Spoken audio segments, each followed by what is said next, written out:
Для меня это не просто машина. Это первая машина в новой жизни. Это первая собственность в Америке. Это, можно так сказать, верный друг в самый сложный период адаптации и начала этой самой новой жизни.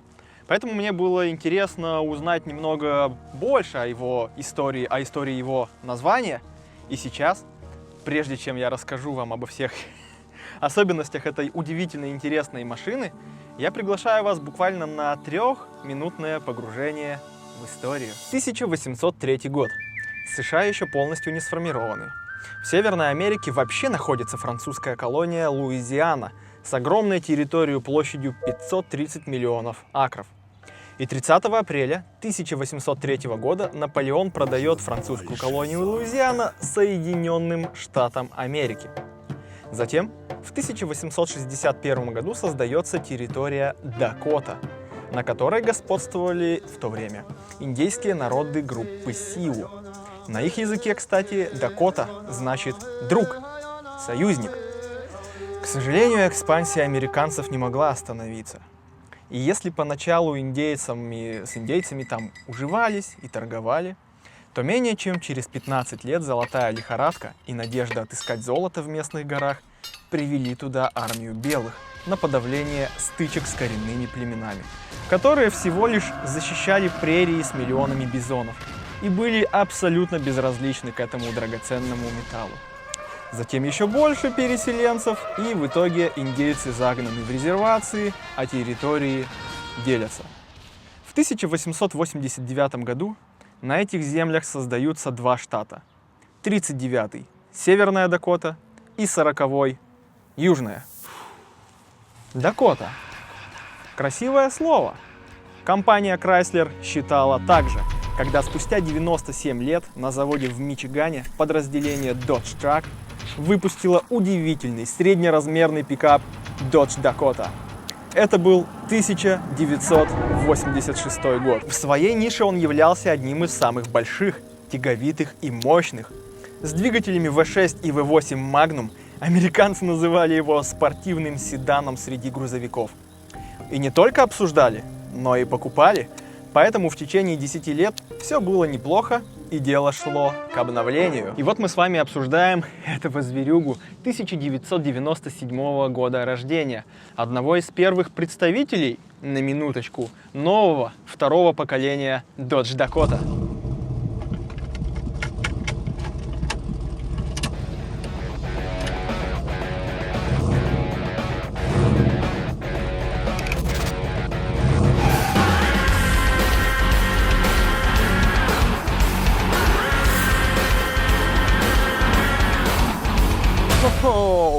У меня версия с самым длинным багажником. Его ширина 142 сантиметра, длина в закрытом состоянии 195,5, в открытом 254 сантиметра.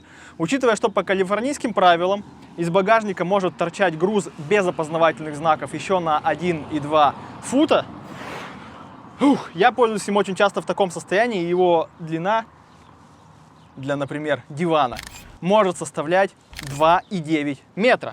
Впрочем, багажник, собственно, багажник — это самое важное место в пикапе. И хоть он классный, чертовски удобный, собственно, никогда бы не подумал, что с пикапом так удобно работать, сказывается все-таки возраст, потому что в то время здесь не думали о том, как удобно крепить много всякого груза. Поэтому крючки, вы сами видите, здесь раз крючок справа, 2 крючок слева понизу и в конце 3 и 4 крючка.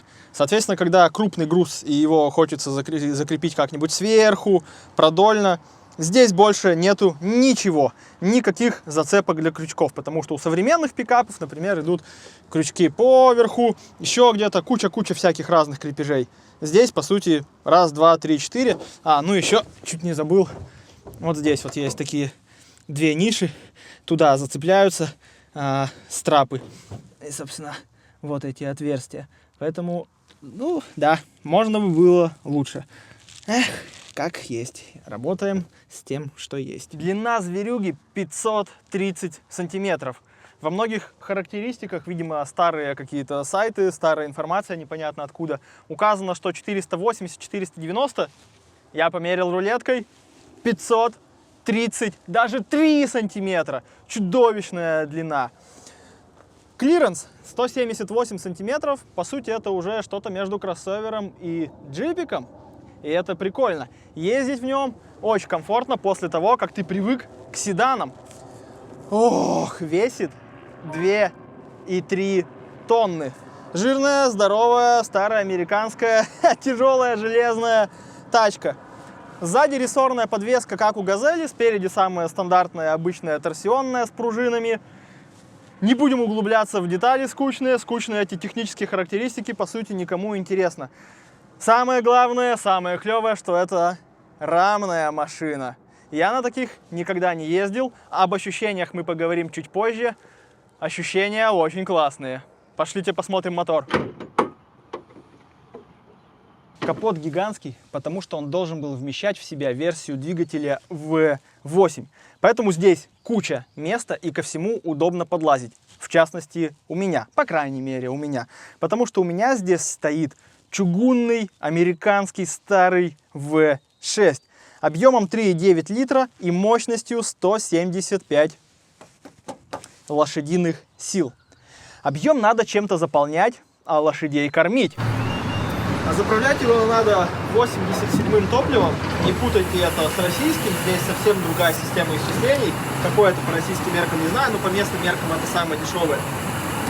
И кушает он 14 mpg в лучшем расходе смешанного цикла трасса и город. Потому что, здесь в Америке дороги другие, мы про них поговорим в отдельных видео. Короче, в смешанном, в хорошем цикле у меня получается 14 mpg, miles per gallon, миль на галлон. Привыкнуть к американской системе исчисления было поначалу непросто, но мы это сделали буквально за 2 недели. И вы знаете, оказывается, что так даже проще считать, чем в литрах на 100 километров. Потому что литры на 100 километров приходится делить, чтобы посчитать, сколько ты прокушаешь, сколько у тебя машина потребит топлива на то, чтобы проехать там, например, 25 километров. Надо все на все делить. В MPG, в их системе измерения расхода автомобилей, лично для меня оказалось намного проще. То есть мы едем, допустим, 30 миль, у меня заказ, например, на 30 миль, у меня расход 14 mpg, я понимаю, что 30 миль на 2 галлона мне надо, соответственно, 2 галлона по сегодня у нас цена, кстати, опять топливо подорожало немножко. 3,93 за кэш и 4,03 по карточке.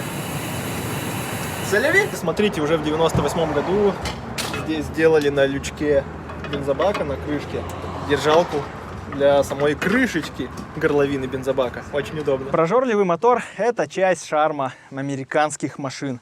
Я считаю, относиться к этому надо просто так, и все. К слову о колесах. Они здесь, на удивление, маленькие, небольшие. Вообще пятнашки всего лишь. В целом размер 215/75 R15. Я видел, что сюда ставят более крупные, но я не разобрался, какие можно покупать, как их сюда всовывать, что с дисками, потому что на самом деле таких размеров, то есть даже вот этого размера выбор в магазинах не очень большой. А разобраться, какие ставить, с какими-то там проставками, что-то я пытался, но не смог. Если вы знаете, как это все делать, напишите, пожалуйста, в комментариях. Но то, что я знаю, это то, что когда ты ставишь более крупные колеса, спидометр начинает работать некорректно. Я подумал, да нафига мне это все?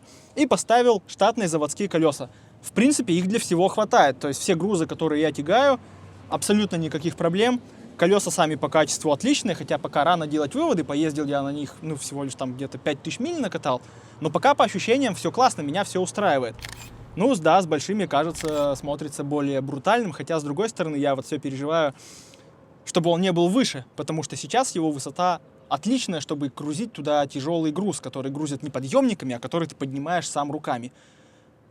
Кстати, возможно, в этом и смысл, потому что это среднеразмерный пикап с небольшими среднеразмерными колесами, хотя в плане их размера такое ощущение, что на некоторых современных седанах они более большие. Кабина здесь полуторная. Не самая маленькая, но и не самая большая. Были версии с 4 дверьми. И я принципиально не хотел маленькую, чисто одиночную, потому что, ну, в целом это капец. Даже сейчас здесь, конечно, место не фонтан, но вы понимаете, что в обычной кабине, в одинарной, вот эта перегородка со стеклом уже идет здесь, и ты ничего, кроме себя, в кабину не положишь, ну да, пикап же открытый грузовичок, и какие-то свои вещи, вот, например, у меня тут сумка с инструментом, ну куда ее положить? Возить там? За продуктами тоже ездим, за продуктами в целом ездить удобно. Все в большие коробки положил, закинул прямо туда в багажник, из багажника домой выгрузил, да, удобно. Но некоторые продукты ты берешь с собой, какие там яйца, например, да, они же там разобьются. И куда вот их класть в одиночной кабине? Получается неудобно. Поэтому я целенаправленно искал полуторную. И сейчас мы подробно поговорим о ней. Под сидушками заднего ряда у нас классные ниши для хранения.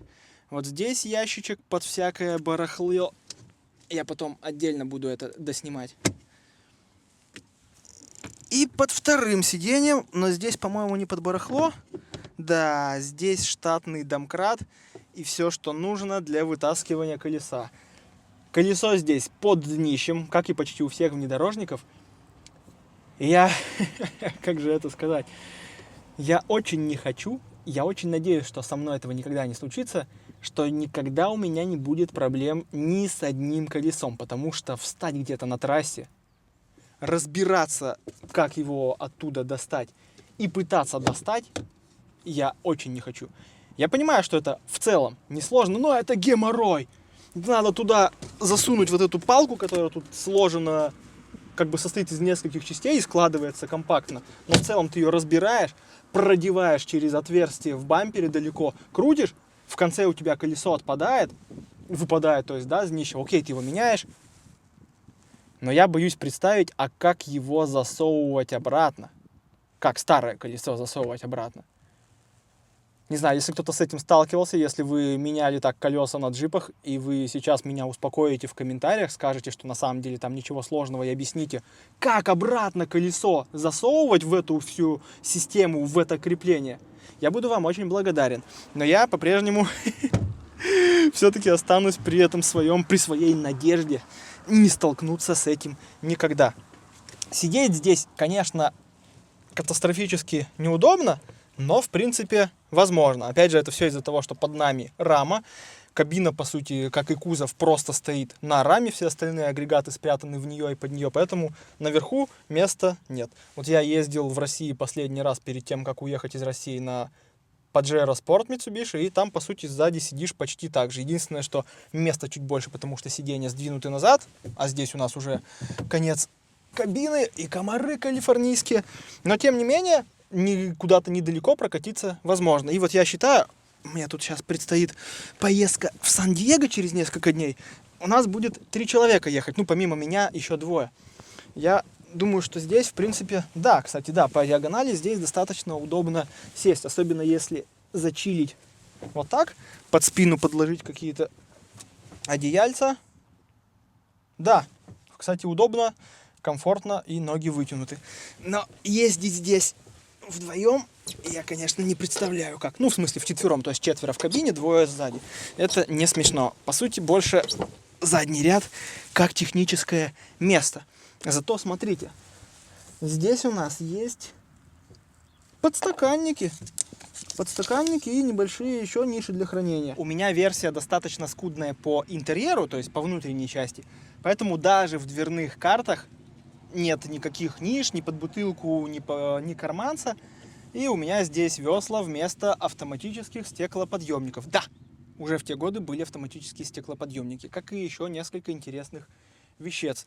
Двери огромные, тяжеленные, закрывать, открывать, ну, по линии не просто, а мне очень нравится, потому что такая чувствуется матерость. Ну и они здесь большие, потому что, по сути, это как трехдверные седаны, да, вы понимаете, что надо же залазить на задний ряд, откинув сиденье, поэтому дверь длинная, но, господи, как же ее приятно закрывать. Вау, бам!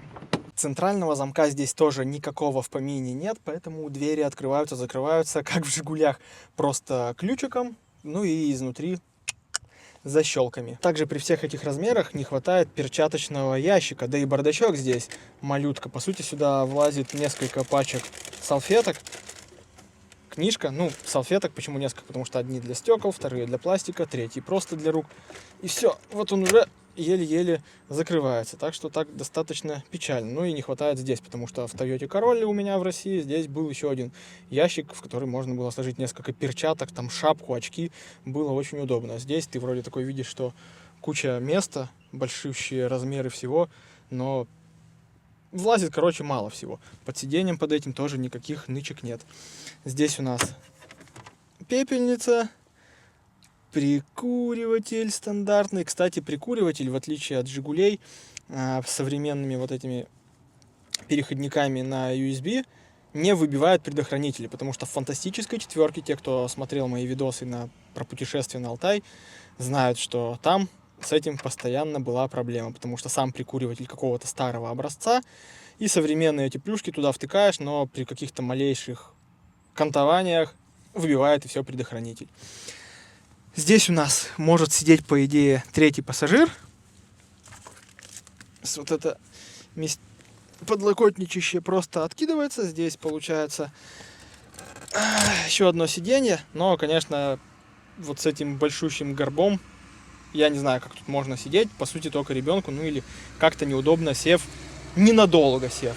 И еще здесь есть неудобство, то что вот этот горб, он очень сильно уходит сюда, я не знаю, я не могу это показать, но левой ноге пассажира очень неудобно. То есть вот она прямо ложится, и да, вот сейчас видно уровень, смотрите, вот правая нога где, вот пол, а вот левая, она на этом горбе. Видите, да, разницу высоты примерно, почти ладонь. Это достаточно неудобно, странно. Почему здесь такой изгиб? На водительском сидении, с водительской стороны, такого ничего нет. Все круто. Зато, опять же, места здесь дофига под всякое барахлишко. То есть, например, перчатки. Здесь такие банально выдвигающиеся подстаканники. Достаточно большие, удобные, простые. Но, черт возьми, работают клево.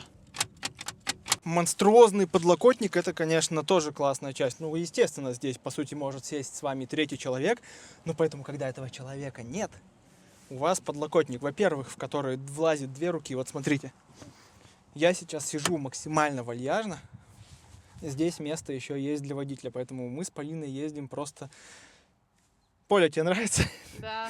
Комфортно же, комфортно. Да. Вот место, ну, мне все время хочется сравнить с Приусом, потому что здесь, в Калифорнии, ну, у меня такое выражение, здесь самые популярные машины — это Toyota Prius и все различные пикапы. И вот, конечно, по сравнению с всякими седанами, с Приусами, это подлокотник просто царский. Ну, по сути, почти как в Toyota Land Cruiser.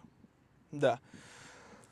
Внутри подлокотника очень достаточно интересные приколюхи есть.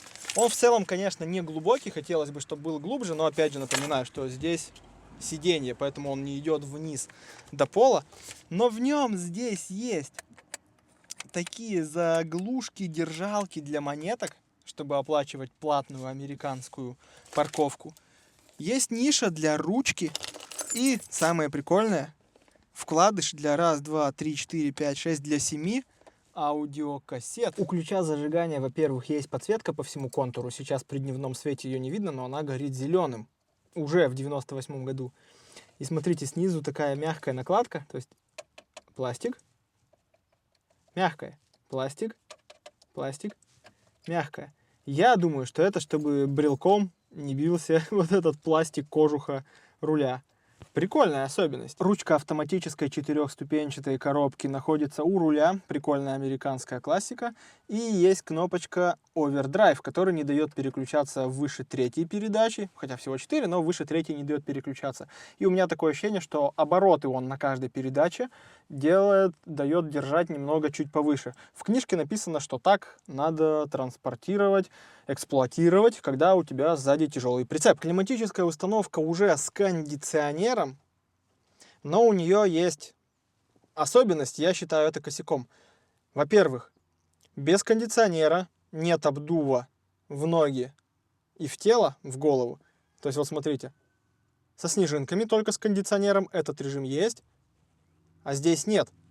Конечно, у нас здесь не особо холодно, но все равно очень не хватает, когда тебе дует только в ноги и на лобовое стекло, а в тело из этих дефлекторов не дует. Дизлайк. Почему такой косяк? Почему здесь есть этот режим, а без кондиционера нет? Также печку нельзя выключить, то есть нет режима нулевая мощность. Есть раз, два, три, четыре и все. А выключена она здесь. В чем косяк? Неудобно, потому что в целом ты в основном ее эксплуатируешь. Ну вот мы всю зиму ездили в таком режиме. Неудобно, потому что вот всю зиму ты ездишь в основном в таком режиме, и когда только включаешь зажигание, но еще машину не завел, у тебя печка уже начинает дуть. Я считаю, что это полная фигня. Чтобы ее выключить, тебе надо повернуть сюда, но печка и вся электроника старая, механическая. Когда ты проходишь через каждый режим, она его по очереди с задержкой начинает запускать. То есть из этого режима ты не можешь ее быстро выключить, и все. Так как ты попадаешь на режимы с кондиционером, даже прокручивая быстро, у тебя с задержкой на секунду включается кондиционер. А все, кто немного шарит в технике, понимают, что это плохо. Включить кондиционер на секунду плохо. Соответственно, если у тебя печка выключена, и ты ее резко включаешь, она тоже сначала включит кондиционер на 1 секунду, а потом переключит в это положение. И заслонки будут там шарудить с таким звуком. Короче, полная фигня. Почему нельзя было сделать off вот здесь, на ручке регулирования скоростей вентилятора печки? Не знаю, косяк. Освещение регулируется слева от руля. Просто 2 положения вытаскивается этот тумблер. И у него есть старая приколюха. Крутишь его, и меняется яркость подсветки всех приборов. Блин, 3 в одном. Удобно, прикольно. Но самое прикольное здесь и ламповое — это магнитола, которая вызывает у людей такого возраста, как я, которым 30 плюс лет, теплые ламповые воспоминания, потому что это кассетник. И я специально купил здесь кассету, слушал музыку с кассеты, хотя на Амазоне продаются удивительные китайские штуки. Кассета, ну, которая пустая, по сути, просто пустышка кассета с проводом, втыкающимся в телефон. Ну, или с Bluetooth-передатчиком. То есть даже кассету ты можешь сымитировать, смодулировать и подключить туда телефон, современный там iPhone, например, или по Bluetooth туда раздавать. Я не стал этого делать, потому что, ну, вы же прекрасно понимаете, что у кассет, особенно старых кассет, есть своя магия, свои какие-то специфичные звуки, свои какие-то потрескивания. Неидеальность вот этой кассетной магнитной ленты дает, по сути, свой шарм, свою приколюху, свою изюминку.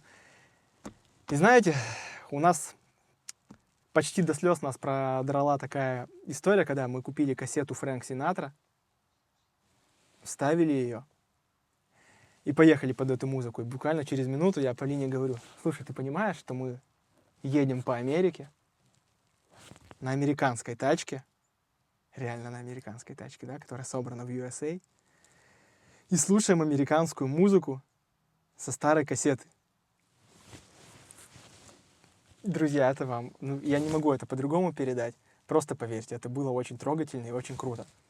И еще здесь неплохая, кто бы мог подумать, акустика. Ну, я могу сравнивать только с простенькими седанами, без всяких там Bose, без всяких JBL. У меня была Toyota Corolla 2008 года, у меня был Peugeot 307 2007 года. Я ездил еще, ну, то есть вот здесь мы арендовали Volkswagen без какой-то навороченной акустики. И здесь реально нормальный, хороший звук. 98 год, старые динамики, но их 4. Плюс, видимо, такой салон, обильно забитый мягким всем, старыми мягкими материалами, хорошим пластиком, плюс вот эти мощные колонки, плюс большая кабина. Возможно, скорее всего, я уверен, что все это влияет на акустику внутри кабины, и даже эти простенькие 4 старые колонки, на удивление, дают хороший звук. Еще у этой медиасистемы прикольно то, что у нее очень много аналоговых регулировок прямо под рукой. Смотрите, вправо, влево, ну это перемещать звук, да, между колонками, плюс баланс, заднее сиденье, в переднее подать, все здесь. Эквалайзер у тебя вот такими ползунками, басы плюс-минус, высокие частоты плюс-минус. Для радиостанций, смотрите, у каждой цифры есть 2 диапазона, а FM1, FM2, ну и SM также. То есть, по сути, на 5 кнопках здесь можно запрограммировать 10 радиостанций. Это в современных-то тачках бывает нечасто. Очень прикольно. Ну и, конечно, управление кассетами, перематывать ее вперед-назад. Ух, старая прикольная школа. Еще прикол на приборной панели. Здесь есть датчик омывающей жидкости, то есть когда она будет заканчиваться, уровень не показывает, но когда она будет заканчиваться, загорится лампочка, что ее мало. Один из немногих косяков с тем, что у меня горит брейк и ABS. Да, здесь уже была ABS в те годы. Так вот, косяк в том, что сломан компьютер, отвечающий за это, потому что, когда горят эти две лампочки в этом автомобиле, это определенный код ошибки. И, изучая код ошибок, оказалось, что это, просто барахлит датчик ABS. Естественно, делать мы его не делаем, ездим с этими лампочками, они не напрягают, но все, слава богу, работает. Ну что ж, давайте прокатимся.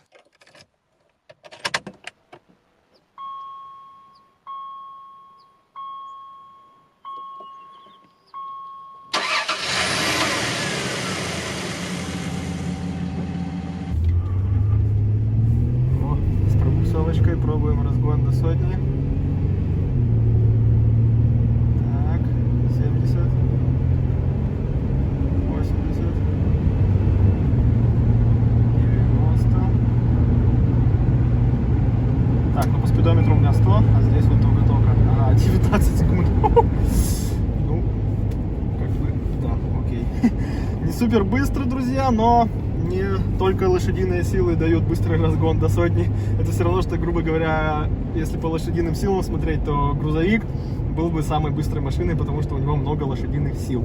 Но, тем не менее, ощущения прикольные, все равно немножко в сидушку вдавливает. И, 2 с лишним тонны жира, металла американского. Все равно прикольно.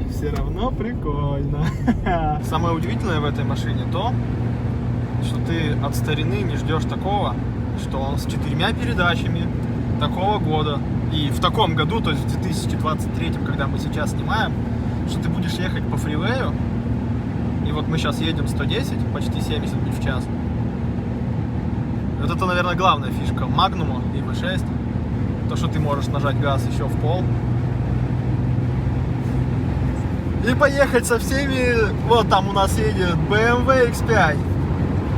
И ты можешь со всеми ними ехать абсолютно не то, что даже наравне, а даже их обгонять. Вот сейчас мы едем 90 миль в час, это 140 километров в час. И абсолютно все нормально. И причем в машине это не очень шумно. Блин, абсолютно классно она себя ведет на дороге. Я, конечно, никогда на равных так особо машинах не катался, но мне очень нравится. Вот мы едем 140 километров в час. Я не скажу, что он что-то напрягается. Вот мы сейчас упремся в Мерседес, потому что он недостаточно быстро едет. Короче, ты можешь взять и навалить на фривее. Конечно, не хватает 5-й и 6-й передачи, как в современных, но... Друзья, 23 года машине, 23 года она может спокойно ехать 140. Она может спокойно ехать 140 и быть абсолютно полностью в потоке, и ты не будешь страдать от того, что тебе не хватает мощности или еще чего-нибудь такого. Мы ее купили за $4000. Я думаю, что даже в переводе на рубли это получается очень дешево и выгодно. Нашли ее на Фейсбуке, на маркетплейсе, просто осматривали объявления, ездили, и вот там одно из 3 буквально объявлений оказался украинец с этой машинкой. Посмотрели и купили, потому что все с ней оказалось хорошо, она в отличном состоянии. И по сути это рабочая лошадка, которая, вот я уже накатал 5000 миль на ней. Все хорошо, никаких проблем. У дядьки свой автосервис, поэтому я у него и дальше буду обслуживаться. Вот сейчас езжу в Сан-Диего и поеду к нему менять фильтра и масло. Так что, во-первых, это... Не во-первых, а в дополнение ко всему, это еще и отличный контакт.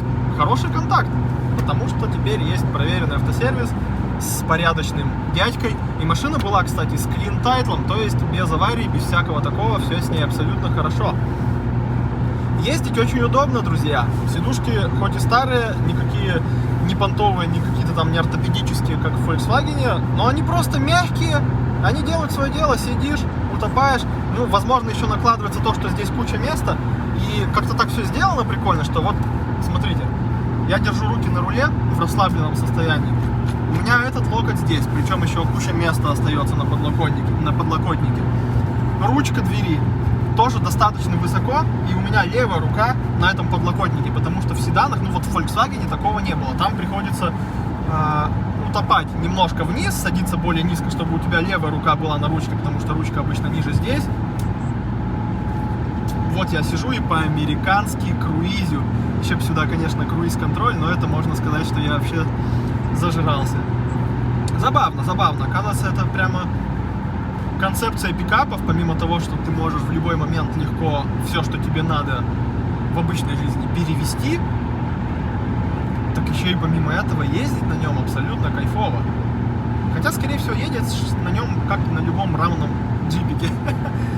Длинный, прикольный, тяжелый, очень мне нравится ощущение от него. И усилитель руля здесь уже хороший, все абсолютно комфортно. Я не понимаю, как так было можно сделать в 98 году, при том, что не Mercedes какой-то, да, а просто рабочий пикап Dodge.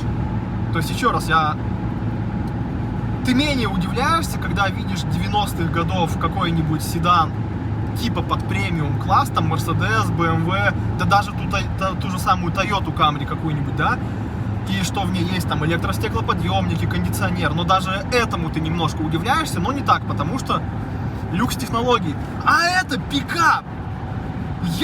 Я не могу перестать сравнивать, пытаться проводить какие-то аналогии и сравнения, грубо говоря, с УАЗиком. Ну, то есть, типа, ты не ждешь от рабочей массовой машинки, лошадки российской каких-то плюшек, а здесь они у тебя есть. И у меня просто такое становится, опять-таки, странное чувство, типа, насколько же мы отстаем? Насколько мы отстаем технологически, насколько мы отставали даже тогда? Или это можно сказать по-другому, если сейчас это как-то звучит удручающе, то можно сказать по-другому. Насколько Америка в те годы старалась дать людям комфорт. Офигеть, просто офигеть. По сути, вот сейчас меня снимает Полиночка. Это машина такого же возраста, как Полиночка. И вот она в нашей семье, вот она работает, потому что я на ней делаю small moving in Sacramento. Мы на ней ездим куда-то там по другим делам, постоянно в магазины. Каждый день мы на ней катаемся. И этот верный зверюга просто делает хорошо свою работу. А на руле у меня горный баран нарисован. Я думал, что Dodge все-таки что-то значит, но Dodge ничего не значит. Dodge это просто Dodge, а рисунок горный баран тоже никак не связан с названием Dodge, просто горный баран и горный баран. Едва не забыл про самое важное. Какой же у него пробег? 149 тысяч майлов уже на данный момент. В километрах это сколько? Сейчас появится надпись здесь. Мы как-то уже перестаем считать и воспринимать вот эту старую систему измерений, потому что здесь она, типа не нужна, и все в американской. Так что придется пользоваться подсказками и про литры на 100 километров, и про майлы. Друзья, класс. Американские машины — это что-то интересное. По крайней мере, старые. Про новые пока ничего не знаю, не ездил на новых. Ну и еще сразу же наблюдение про дороги, хотя мы про них как-то отдельно поговорим. Я подумаю, что рассказать в таком объеме, чтобы это можно было сделать в отдельное видео, но чувствую, что надо сделать. Но сейчас скажу одно. Америка очень быстро ездит. Реально, их фривеи и то, как их много, то есть они очень плотно опутывают, по крайней мере, Калифорнию, в других штатах я еще не ездил. Вот. Их тут очень много, там есть параллельные друг другу фривеи, идут не так, как в России, просто одна дорога на выезд из города и все в ней. Не, нифига. Фривеев много, фривеи большие, и все на них летят, ну вот, типа мы сейчас едем 70 миль в час, это 115 километров в час. Так как я сам себя снимаю, я не гоню очень быстро, и мы отстаем от всех. То есть все вот уезжают куда-то уже вдаль. То есть тут в основном народ едет 75-80 миль в час, и это абсолютно нормально. Ну и расстояния здесь, конечно, большие. Короче, много о чем надо поговорить в тему про дороги и как вообще все это устроено. Не только про их качество, а как они устроены. А они устроены совсем по-другому. Друзья, спасибо, что смотрите. Информации еще будет много, видосов будет много. Подписывайтесь. Не вижу подписку. Вот ты сейчас нажал подписку? Жми подписку, если еще не подписан, и обязательно лайк. Лайк с тебя. Не вижу лайк. И знаете, что еще интересно? Вот с виду со стороны Dodge Dakota не кажется большим. Не кажется высоким по посадке и тому подобное. То есть, пока он не стоит рядом с каким-нибудь седаном, кажется... Я когда к нему первый раз подошел, когда только приехал по объявлению и смотрел, то есть еще не сел в него, смотрю со стороны такой... Ну, какая-то небольшая машинка. Ну да, длинная, но небольшая по высоте. Но вот я сижу, и передо мной Nissan Altima, Dodge Dart и всякие простые седаны. Вот сзади Toyota Corolla подъехала. И смотрите, какие они по высоте. Ну, то есть они мне примерно по подмышку. Да. Это очень приятно. И это у меня не лифтованный, это у меня на маленьких колесах. Вот рядом подъезжает BMW X5. Мы одинаковые с ним по высоте. Ох, так прикольно и приятно. Как-то даже не ожидал, что будет так. В общем, это машина, с которой не надо нянчиться. Рабочая, лошадка. Да, старая, да, прожорливая, но черт возьми. И ощущения-то она от поездок дарит классные. Спасибо вам, друзья, что смотрели это видео до конца. В следующих видео, сколько их намечается, мы поговорим о том, как ставить автомобиль в Америке на учет. Сколько это стоит, какие вообще налоги за машину, за лошадиные силы, как здесь это все работает. Также поговорим про шиномонтаж, про то, как я покупал колеса, про заправки. Куча материала ждет нас и вас впереди. Спасибо большое, что смотрели. С вами был Николай. Всем счастливо! We come from the land of the ice and snow, from the midnight sun where the hot springs flow.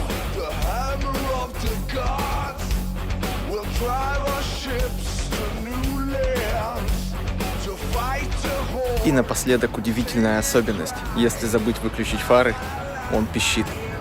В «Жигулях», которая у меня была фантастическая четверка, на которой я ездил на Алтай, 2004 года, такого не было. Ну, то есть, забыл выключить фары, никакого сигнала об этом не было, аккумулятор сел. Здесь ты достаешь ключ зажигания, фары включены или габаритные огни, и он пищит. Америка.